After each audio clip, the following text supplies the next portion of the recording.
5 ans après sa sortie, pourquoi j'aime toujours autant Amalia, le tome 1 de ma trilogie La Laïcha. Déjà, la première raison, c'est que Amalia y renferme une part de moi, de mon moi du passé, et cette part naïve, innocente, fleur bleue, adolescente en fait, et clairement, mon héroïne Lisbeth représente extrêmement bien cette part de moi du passé, et donc j'adore, c'est très mignon. Deuxièmement, parce qu'il permet à certaines personnes de se réconcilier avec la lecture, voire de redémarrer la lecture. Et oui, Amalia, il est court, il fait une petite centaine de pages et il est écrit gros.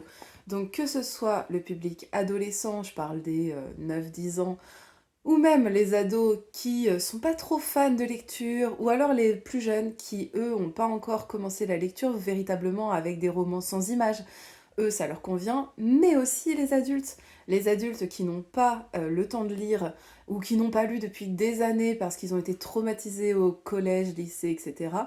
Bah en fait, ils se laissent tenter. La couverture est jolie, le livre est court, ça promet une histoire intéressante puisqu'on est sur l'histoire du double d'une princesse qui se rend compte qu'elle est bien plus que ça.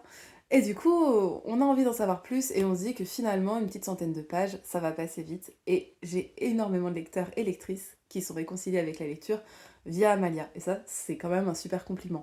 Et enfin, troisième raison, c'est tout simplement parce qu'Amalia, c'est mon premier. Comme je le disais, ça fait 5 ans qu'il est sorti, c'est avec lui que j'ai démarré vraiment l'auto-édition, du coup la vente de livres. Avant ça, j'avais quelques histoires disponibles gratuitement qui m'ont permis de rencontrer mes premiers lecteurs.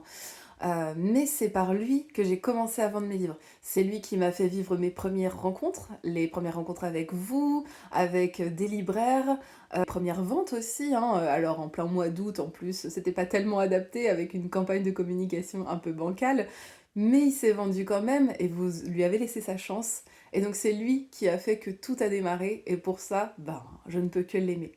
Voilà, bon bah si vous êtes curieux à propos d'Amalia, n'hésitez pas à me poser toutes vos questions. Et puis sinon, pour les plus curieux d'entre vous qui auraient envie de découvrir son histoire ou de l'offrir pour les fêtes, eh bien il est disponible sur Amazon au format papier, numérique et dans l'abonnement Kindle, et également sur ma boutique en ligne avec une dédicace et des petits cadeaux. Voilà, bon bah à bientôt et bonne lecture.